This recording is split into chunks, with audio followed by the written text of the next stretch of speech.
Assalamualaikum warahmatullahi wabarakatuh. Selamat pagi, salam sejahtera untuk kita semua. Halo sahabat Polri, berjumpa lagi dengan kami dalam acara podcast Bid Humas Polda Kalsel. Kita berbincang tentang kepolisian negara Republik Indonesia dan khususnya kepolisian daerah Kalimantan Selatan. Jadi untuk hari ini kami mengundang dan beliau berkenan hadir, yaitu kami perkenalkan nama beliau yaitu Ibu Kompol Amelia Afifi SHMM, jabatan beliau sebagai Kanit 1 PPA di Treskrimum. Selamat pagi Ibu. Selamat pagi Mas Jadi. Bagaimana kabarnya hari ini? Sehat ya? Sehat. Oke, mungkin nanti secara lebih rinci lagi beliau berkenan memperkenalkan diri langsung ya. Ya, oke, mari silakan. Oke, assalamualaikum warahmatullahi wabarakatuh. Selamat pagi, salam sejahtera, salam presisi. Saya Kompol Amelia Afifi dari Subdit 4 Unit 1 sebagai Kanit 1 PPA. Kegiatan saya di Subdit 4 itu kita melaksanakan kegiatan perlindungan terhadap perempuan dan anak dalam kejahatan apapun yang ada di Indonesia ini. Kemudian di Subdit 4 itu nanti ada 3 unit. Pertama ada unit PPA, kemudian yang kedua unit TPPO, dan yang ketiga adalah unit tenaga kerja. Dan kita di sini selalu bersinergi karena satu keterkaitan. Kalau kita berbicara dengan TPPO itu bisa disebutkan karena ketenaga kerjaan, kemudian karena memang dia menjadi korban TPPO juga. Nah, kaitannya dengan PPA itu apa? Misalnya karena dia misalnya menyebabkan adanya korban, baik itu perempuan dan anak. Mungkin sekilas itu dulu ya Mas ya. Oke pemirsa, jadi sekilas tadi juga sudah ada berikan gambaran sedikit. Jadi untuk tema hari ini ya, karena kita juga organisasi kepolisian yaitu salah satu pendukung program presiden ya dalam program Astra Cita. Jadi kali ini kita akan membahas tentang TPPO, ya kan? Jadi kan pada umumnya kan masyarakat ini Bu tidak tahu, masih banyak yang belum tahu.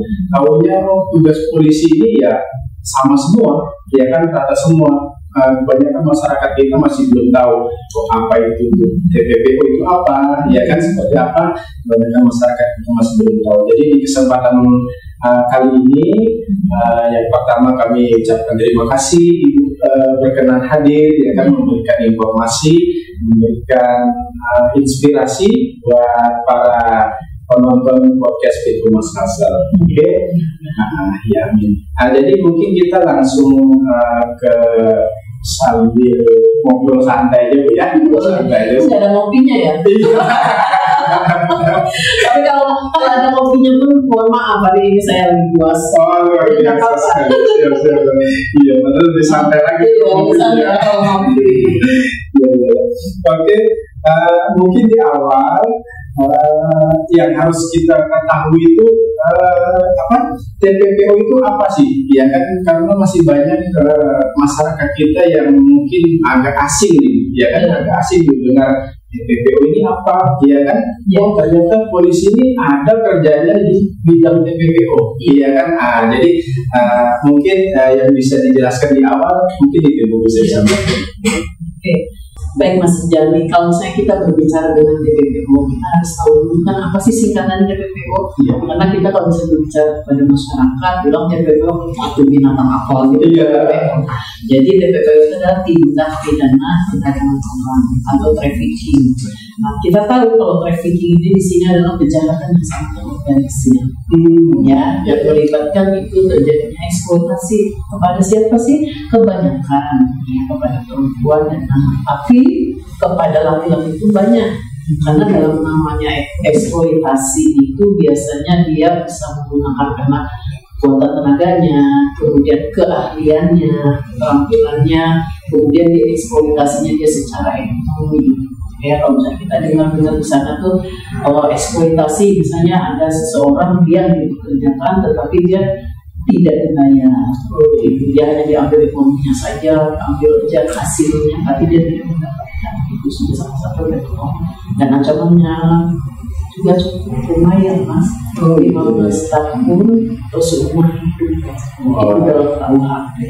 Jadi masyarakat juga memang kemarin seperti kemarin kan kita dalam rangka 100 hari kerja program Pak Presiden ini, nah kebetulan kita kan mengambil itu ada data dari Kesra dari Pemprov Banjarmasin baru, ada 8 yang diberangkatkan dari ibu kota. Nah, coba dicari informasi ya pimpinan ini, apakah mereka benar-benar kuliah atau tidak. Kadang-kadang di sini misalnya berangkat dia kuliah, tapi kenyataan misalnya ternyata mereka di pekerjaan. Tadinya mau kuliah di Yaman, nggak taunya ada dia ke Singapura untuk bekerja. Tapi alhamdulillah hasil dinamikanya yang nanti akan kami laporkan kepada pimpinan bahwa mereka itu memang benar kuliah dan mendapatkan bantuan dari Pemprov Banjarmasin sebagai dana pendidikan. Gitu ya. Berarti memang kaitan erat kaitannya Bu ya dengan PPA tadi Bu ya, karena mungkin kebanyakannya korbannya di situ perempuan dan anak gitu Bu ya. Terus kalau untuk kasus kejadian tindak pidana TPPO ini Bu, untuk yang di Indonesia itu bisa mungkin diberikan gambaran Bu seperti apa? Mungkin kalau ada contohnya bagaimana supaya ada masyarakat kita ini supaya lebih gampang mencernanya, mungkin bisa disampaikan. Oke, kalau kejahatan TPPO itu kan kita ada 3 Mas, yaitu misalnya dia dari mulai proses, kemudian dari cara dia, kemudian akhirnya ada tujuannya. Nah kalau misalnya kita berbicara TPPO, kita gimana sih tindakan prosesnya? Nah pertama misalnya ada perekrutan. Nah kita tahu kan kalau misalnya ada pengumuman secara online atau di media sosial atau di mana saja yang menyatakan bahwa menerima karyawan dengan gaji yang besar tanpa harus ada pendidikan, tanpa harus ada keterampilan. Nah itu masyarakat harus aware. Karena apa? Kalau misalnya nggak mungkin kan kita mendapatkan pekerjaan tapi tidak memiliki kemampuan skill apapun, berarti itu sudah mulai patut dicurigai. Karena apa? Dalam perekrutan itu biasanya nih ada iming-iming, ya. Kemudian dari setelah perekrutan itu biasanya mereka nanti ada penempatan, dikumpulkan dulu tuh. Mereka mungkin memang diberi pelatihan. Misalnya kalau misalnya jadi PRT, dia latih bagaimana sih dia pekerjaan rumah. Kalau misalnya dia memang untuk pekerjaan di tempat-tempat hiburan, mungkinan seperti itu. Tapi yang kebanyakan pada saat perekrutan terus dia ditempatkan di pelatihan itu tidak sesuai dengan apa yang dia terima. Ketika dia misalnya untuk PRT, tetapi ternyata dia misalnya pekerjaan saya sebagai teman untuk menghibur, untuk melayani, itu yang harus diantisipasi. Kemudian ada pemindahan, karena TPPO ini kan kejahatan transnasional, baik itu berada di Indonesia maupun sampai ke luar negeri. Karena kejahatan ini kan terorganisir. Ya, nggak mungkin TPPO itu bekerja hanya sendiri, karena dia dari mulai proses, dari mulai perekrutan, penempatan, pemindahan. Ya, nah terus baru di situ nanti ada yang namanya caranya. Caranya bagaimana setelah di tempat itu? Mungkin dia ada menjalankan hutang, terus nanti identitas, paspor, semua itu nanti akan ditarik oleh perekrutan. Tujuannya apa? Agar dia tidak bisa balik. Mengikat Bu ya. Untuk mengikat dan menahan dia untuk tetap bekerja kepada dia. Itu bagaimana dalam cara dan prosesnya. Jadi mereka itu bisa disekap. Dia melakukan pekerjaan dan disekap. Nggak ada akses kemana-mana. Apalagi misalnya si korban itu tidak memiliki akses bahasa. Biasanya kalau TPPO itu kan dibawa keluar provinsi kita. Kalau misalnya ada yang dibawa ke Papua aja, apakah orang kita bisa ngomong Papua? Bahasanya udah beda Bu ya. Apalagi nanti ke luar negeri. Jadi cara itu banyak, ada disekap, kemudian ada penjeratan, ada penipuan untuk mereka atau tetap bekerja mereka, menguntungkan mereka. Tujuannya apa? Untuk eksploitasi. Dia bekerja harusnya menghasilkan uang, tapi uang itu ditarik sama mereka. Dia mau pulang nggak bisa bahasa, kemana? Pada saat berangkat itu mereka tidak hafal gitu. Berarti kebanyakan di tahap awal tadi itu di masa awal tadi para korban ini mungkin belum sadar Bu ya. Belum sadar ya mereka ini mau dikerjakan di mana. Iya. Taunya mereka kan mungkin dikerjakan sebagai mungkin IRT atau ART ya. Karena kan ini gajinya besar. Iya, Jadi mereka tuh namanya orang kita, mereka kan kebanyakan orang yang tidak kemampuan secara ekonomi. Iya. Gitu. Yang ada ini gaji yang besar, kemudian tanpa harus memiliki skill. Siapa yang nggak tergiur? Coba kerjaan hanya PRT tapi misalnya gajinya berapa? 20 juta. Wah, siapa yang nggak mau kan? Pas di terakhir ternyata tempat saya loh seperti ini gitu ya. Gitu. Jadi kita harus benar-benar mencuri. Berarti harus di awal kalau ada promosi yang seperti itu harus waspada Bu ya, waspada bagi masyarakat. Jadi jangan langsung tergiur lah, jangan langsung tergiur dengan ada promosi yuk kerja di sini, jangan kerja di sini gajinya besar nih, iya kan, dapat fasilitas ini, dapat fasilitas itu gitu Bu ya. Itu sebenarnya harus diwaspadai. Oke. Kalau itu tadi kan istilahnya tingkat nasional Bu ya. Iya. Nasional. Apa kejahatan yang antara nasional dengan internasional? Kaitannya bisa ke luar negeri gitu. Nah, kalau untuk daerah kita khususnya Kalimantan Selatan ini ada nggak maksudnya kasus yang TPPO atau yang kasus yang mengarah ke situ gitu. Nah, kalau untuk Kalimantan Selatan memang pertama kita bukan daerah tujuan. Artinya apa? Kalimantan ini tidak ada gitu tujuannya apa? Hiburannya juga tidak ada seperti di Singapura, di Thailand, karena masih tertutup kan ya. Karaoke gitu ya semi formal gitu lah ya. Masih terlindungi. Nah kemudian kalau dengan TPPO tadi kejahatan yang ada di kita ini kebanyakan di orang Kalimantan ini kan dominan Muslim. Ya kan? Nah mereka tuh kebanyakan mereka berangkatnya itu melalui kegiatan umroh.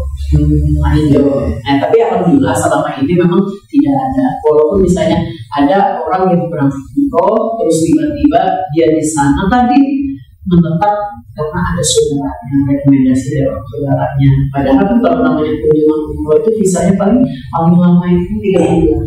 Tapi mereka kenapa karena ada saudara di situ akhirnya mereka direkrut oleh saudaranya untuk bisa jadi PRT. Nah, tapi karena ini ilegal, otomatis dong gajinya tidak sesuai yang di informasi oleh pemerintah. Ya kan? Makanya tadi sangat disayangkan kalau ada warga kita di Kalimantan Selatan tujuannya adalah untuk tapi mereka menetap secara ilegal kemudian bekerja pun sembunyi-sembunyi. Jadi pengalaman kami menangani itu ketika dari Mabes misalnya Polda Kalimantan Selatan ini ada TKI yang dipulangkan sebanyak 78 orang pada tahun 2012. Jadi tersebar di Kalimantan, Kabupaten. Jadi kita mendata kenapa ibu sampai dipulangkan dideportasi. Ternyata tadi dia berangkatnya umroh, tapi akhirnya dia menetap di sana. Kemudian mencari pekerjaan secara ilegal, gajinya pun sedikit. Ketika dia mau pulang, paspornya sudah mati, kan pasti denda tuh ya. Akhirnya dia menelantarkan diri. Makanya dulu waktu pada tahun 2010-an setelah terbitnya undang-undang ini, jemaah Indonesia itu disebut jemaah sandal jepit. Oh itu istilahnya ya? Iya, karena tadi umroh tinggal di sana ilegal, mau pulang hanya menelantarkan diri, dibawa jembatan biar ditangkap oleh askarnya Arab. Kemudian dikabulkan ke KBRI, kemudian dari negara itu dia dikenal. Kemudian dia akhirnya apa? Bukan sebagai aset negara yang bisa menghasilkan ya, malah dia adalah merugi. Jadi Kalimantan Selatan itu tadi rentannya karena dia perjalanan religi yang berakhir di deportasi dari dunia. Karena tadi pertama masih tidak bukan daerah tujuan. Kemudian di sini kita tidak punya penampungan. Kalaupun ada yang mau kerja, dia sebagai tenaga kerja Indonesia atau pekerja migran Indonesia, istilahnya sekarang itu mereka itu nanti ditampungnya di Jakarta, Mas. Jadi di sini ada agennya ada. Nah, terus kemarin kita koordinasi nih dengan BP3MI ya, bahwa untuk Kalimantan Selatan yang akan melaksanakan umroh ataupun menjadi TKI di Saudi Arabia harus diwajibkan dulu dari badan BP3MI itu. Untuk apa? Agar mereka benar-benar terselamatkan persyaratan. Akhirnya apa? Karena di sini merasa sulit, ya, akhirnya mereka mencobnya ke Jakarta. Perekrut itu langsung menelpon. Jadi agen itu di sini cuma hanya mencari, terus nanti yang dari pusat langsung menelpon ke calon-calon korban DPP. Jadi mereka berangkat dari Kalsel secara pribadi. Jadi nanti di Jakarta ditampung, dilatih, kemudian bikin paspor di sana. Kemarin yang ada dipulangkan ke sini, kesulitannya adalah kita tidak bisa dapat akses di paspor Banjarmasin. Karena ternyata tadi mereka loncat dari sini ke Jakarta, langsung dengan penampungnya, kemudian bikin paspor di sana. Jadi dari kita itu aja sih, karena tidak ada tempat, tidak ada perekrut, tidak ada penampungan, tidak ada permintaan, jadi mereka langsung ke Jakarta. Oke. Selain tadi penyebab terjadinya tindak pidana penjualan orang ini, perdagangan orang ini, itu selain motifnya itu mencari keuntungan, itu maksudnya ada maksud atau tujuan lain? Ya, yang tujuannya kan eksploitasi tadi. Eksploitasinya secara ekonomi terutama. Itu tadi ada penjeratan utang, penjeratan pendapatan dia tidak diberikan. Walaupun diberikan itu tidak semestinya dan selayaknya. Tidak selayaknya. Kalau misalnya orang yang bekerja sebagai pekerja migran di luar negeri kan biasanya mereka setiap bulan pasti mengirimkan ke kampung halaman ya, karena ini loh hasilnya, nanti dikumpulkan sama keluarga yang dibikinkan rumah. Nah, beda kalau dengan yang dari korban TPPO itu tidak seperti itu, karena dia secara ekonomi dia tidak memegang kendali untuk mengelola uang sendiri. Jadi ketika mereka nanti pulang tidak mau bekerja, mereka mendapatkan kekerasan, karena mereka dipaksa terus dipaksa bekerja hasil untuk mereka, sehingga ancaman hukuman dalam TPPO ini tadi seumur hidup, kemudian ditambah dengan pidana pokok lainnya seperti apa tadi denda. Nah, denda itu kan ada dari kategori 1 sampai 8. Kategori 1 itu dari mulai 1 juta, kemudian kategori 2 jadi 10 juta, ketiga jadi 50 juta, kategori 4 200 juta sampai dengan 50 M. Nah, untuk TPPO ini kategori dendanya itu dari 4 sampai dengan 6, dari 200 juta sampai dengan 5 M gitu. Jadi memang selain hukuman yang sudah diatur di undang-undang tadi, ada juga hukuman tambahan berupa denda tadi itu ya. Iya. Jadi yang saya tambah juga selain denda, mereka juga korban itu bisa mengajukan remisi, minta ganti rugi. Pada sebab ganti ruginya apa? Ya selama dia bekerja di sana, karena uangnya kan diambil oleh mereka. Jadi si terlapor atau si tersangka itu nanti selain ganti kerugian sesuai dengan ancaman hukuman pokoknya itu, korban juga bisa. Karena korban TPPO itu selain dia mengalami kekerasan fisik, juga psikisnya, mentalnya, dan konflik. Oke, berkaitan dengan tadi ada dampak psikisnya, ya. Berarti itu kan mengarah ke cara penanganan korban, ya. Iya, cara penanganan korban. Nah itu bagaimana, Bu? Maksudnya itu apakah masuk di tanggung jawab dari pihak TPPO atau bagaimana, Bu, untuk masalah penanganan korbannya? Iya, kalau untuk penanganan korban itu ini bukan hanya tanggung jawab polisi saja, Mas. Karena pertama butuh penanganan secara kompleks. Kompleksnya itu bagaimana? Selain dari penyidik polisian, kemudian juga perlu rehabilitasi, terutama tentang kesehatannya. Nah, dia bekerja dengan dinas kesehatannya. Kemudian misalnya ada tentang ganti ruginya juga, itu nanti ada dalam perlindungan saksi dan korban itu apa untuk minta remisinya. Kemudian melibatkan banyak instansi yang tadi ya, instansi terkait karena kebutuhan yang diberikan kepada korban-korban TPO itu sangat kompleks sekali tadi, bukan hanya untuk menggantikan remisi doang, terutama kesehatan mereka karena mereka tidak diperhatikan. Kemudian butuh biaya besar karena apa, kejahatan TPO itu kan tadi transnasional dan internasional. Ya, penyidik itu ya kadang kalau memang misalnya itu harus terbang itu di mana TKP-nya. Kalau TKP-nya ke Malaysia ya luar negeri. Sehingga penyidikan TPO lebih besar karena bisa antar negara, antar pemerintahan. Kemudian penanganannya sustainable, artinya apa? Berkesinambungan dan berkelanjutan. Gitu. Jadi kepada korban itu selain diberikan bantuan, dia juga harus tetap diperhatikan. Saya secara psikisnya harus mendapatkan rehabilitasi di masyarakat juga. Karena apa, orang kita kan masih malu kalau dia dieksploitasi secara seksual. Saya itu menjadi korban untuk pelecehan seksual, terus menjadi PSK di sana. Coba siapa yang nggak mau pulang dulu? Kalau nggak pulang, ya tambah sakit ya. Gitu. Jadi butuh payung hukum nih. Makanya di setiap provinsi, kabupaten itu ada yang namanya Satgas TPO. Jadi kata tadi bukan hanya polisi saja lingkupnya, semua instansi yang terkait untuk penanganan TPO bersama-sama integrasinya, tenaga kerjanya, kesehatannya, pokoknya semuanya luar biasa sekali. Jadi banyak sekali ternyata rentetan-rentetannya Bu ya dari tindak pidana TPO ini, dan juga seperti yang Ibu jelaskan sebelumnya tadi, modus operandinya Bu ya, modus operandinya juga dari step pertama, step kedua berurutan Bu ya, sampai akhirnya mereka ini, para korban ini terjerat dan ya nggak bisa apa-apa. Iya, sudah namanya terjerat ya. Kalau kita tak ngajari kan mau geser begini nggak bisa kan, nggak bisa. Iya. Dan juga penanganannya juga itu tadi memerlukan komprehensi dan juga berkelanjutan ya. Oke, terus yang berikutnya Bu, setelah ditangani dan juga setelah mungkin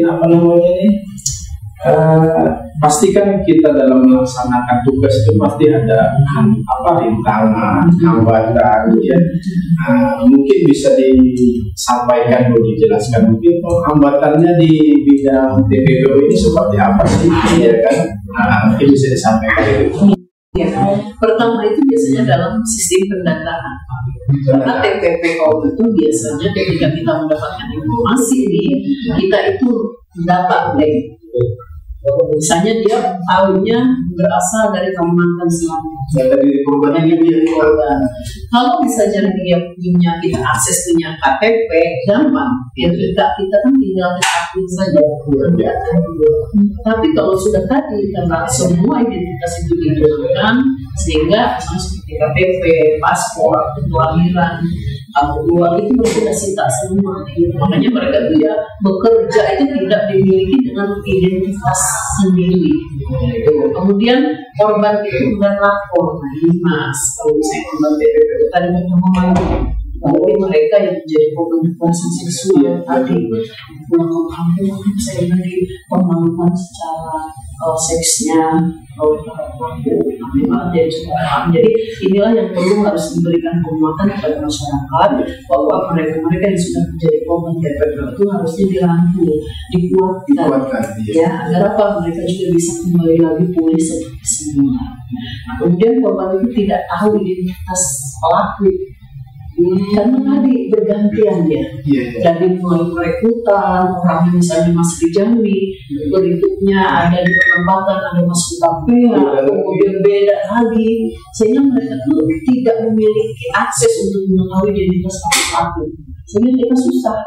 Nah, makanya tadi penjelasannya ada minimal dari siapa yang menjadi perekrutnya, dari mana dia asalnya. Kemudian backing, ada backing aparat.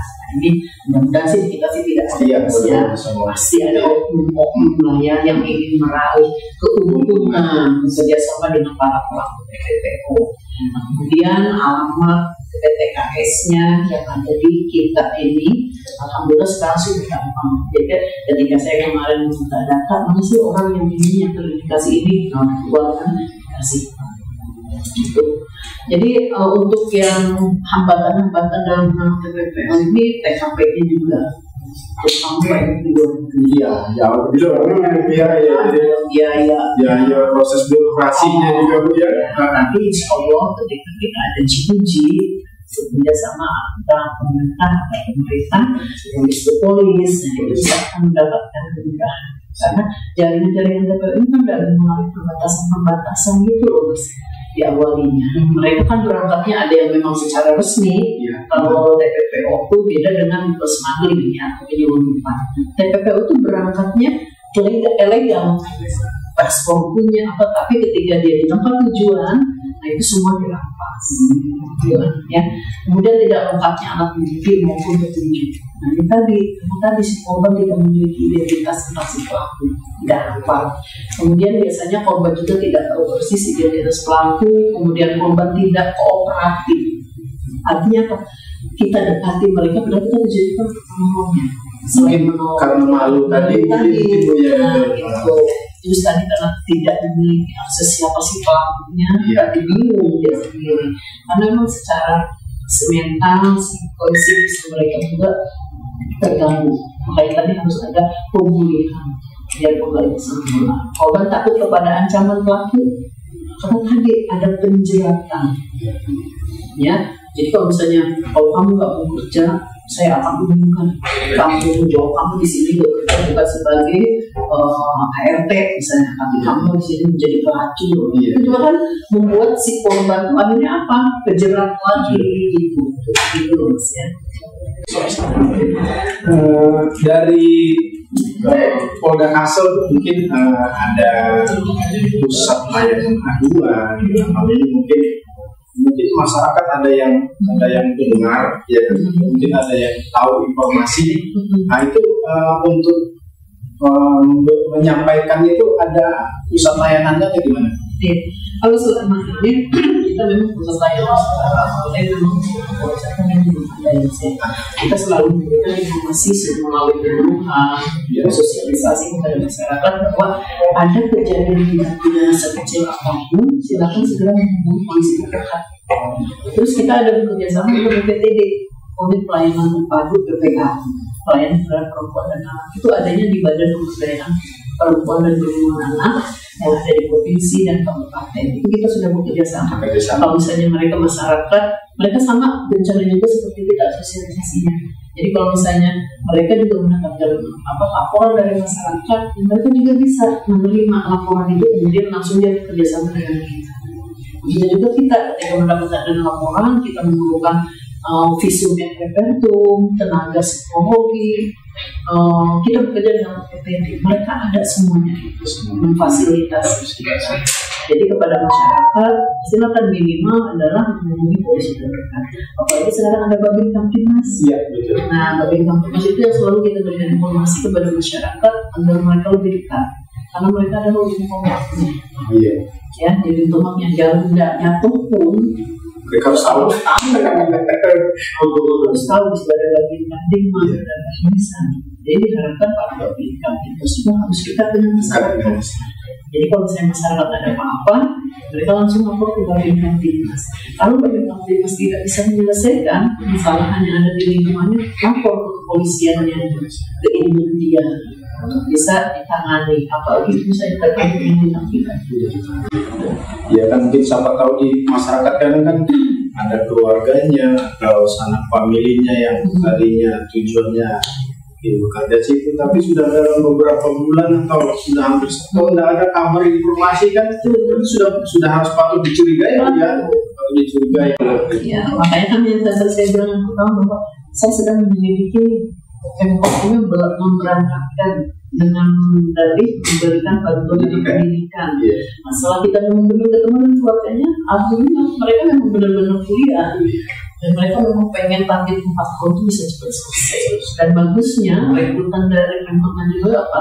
Setelah Anda pulang, misalnya selesai kuliah di Yaman, di Mesir, Kairo, kamu minimal harus mengabdikan ilmu dulu di wilayah Banjarbaru selama 2 tahun. Nah, setelah itu silahkan kalau mengembangkan kerja di mana-mana. Oke, luar biasa sekali para pemirsa podcast BTU Sekolah Kalsel. Sebenarnya masih banyak nih informasi yang sebenarnya sangat penting sekali untuk kita gali dan sebagai informasi untuk masyarakat ya.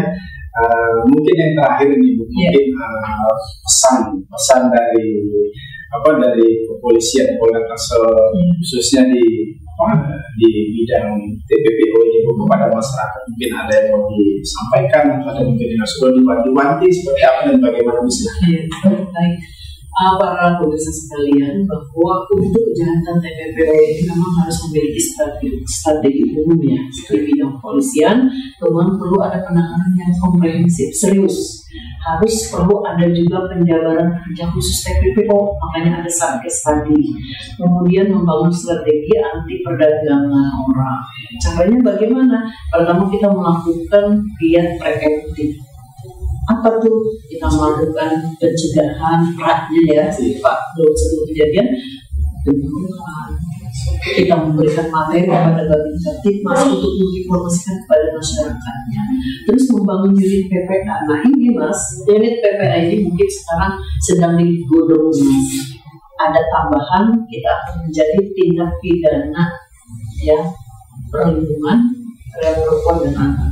Jadi nanti PPA itu ada direktorat sendiri. Nah mungkin minggu ini dari Rensta kalau SDM Polda lagi, karena kemarin rencana kami juga pada PPA dan Kasubdit itu berangkat ke Bandung untuk melaksanakan rapat dalam rangka persiapan pembentukan direktorat tindak pidana PPA ini. Nah jadi khusus nanti ada direkturnya sendiri. Kalau sekarang kan masih berada di bawah direktur kriminal umum, dan ini Subdit 4 tadi PPA. Nah, nanti kalau wacananya sudah di ACC, semua sudah fit, nah itu akan berdiri sendiri. Seperti yang sekarang ada kan cyber ya, udah mulai berdiri sendiri nih. Nanti berikutnya ada PPA. Nah, bukan PPA. Jadi preventifnya kita memberikan pelatihan capacity building kepada para penyidik PPA. Karena nanti ada yang PPA anggota rekrutan tahun 2014 ada yang mencuri buku. Nah itu nanti akan direkrut kembali. Karena sampai saat ini kan penempatan mereka tidak sesuai peruntukannya. Harusnya mereka ditempatkan di PPA yang di Polsek, Polres, dan Polda. Sekarang nanti mereka akan dikumpulkan kembali dalam pembentukan direktur PPA ini. Nah represifnya adalah bentuk satgas yang gabungan kepolisian dan instansi terkait, kemudian mengadakan operasi khusus gabungan kayak gitu ya, kemudian mengadakan razia, terus menindak tugas kepada para pelaku. Jadi saya ingatkan kepada masyarakat semuanya, jika Anda ditawari untuk mendapatkan pekerjaan di luar negeri dengan gaji yang tinggi tanpa harus memiliki skill, harus curi. Harus diwaspadai ya. Para pelajar juga waspada. Jangan karena pengen ikut orang pelajar nih kayak gitu kan. Tapi ternyata di sana dibelokkan kemana bukan untuk belajar, tapi untuk kerja. Jadi begitu nanti mendengar informasi apapun kepada masyarakat, segera lapor ke Polsek atau kantor polisi terdekat yang ada di Oke, luar biasa sekali pemirsa perbincangan kita hari ini. Kami ucapkan terima kasih banyak Bu ya sudah berkenan hadir memberikan informasi dan energi positif lah, ya kan, energi positif untuk kita semua. Semoga Ibu sehat selalu, kita semua sehat selalu, sehingga kita tetap bisa mendedikasikan diri, mengabdikan diri kepada bangsa dan juga kepada masyarakat. Ya. Oke, pemirsa, mungkin perbincangan kali ini kita cukupkan. Salah dan hilaf mohon dimaafkan. Kami akhiri. Assalamualaikum warahmatullahi wabarakatuh. Salam presisi.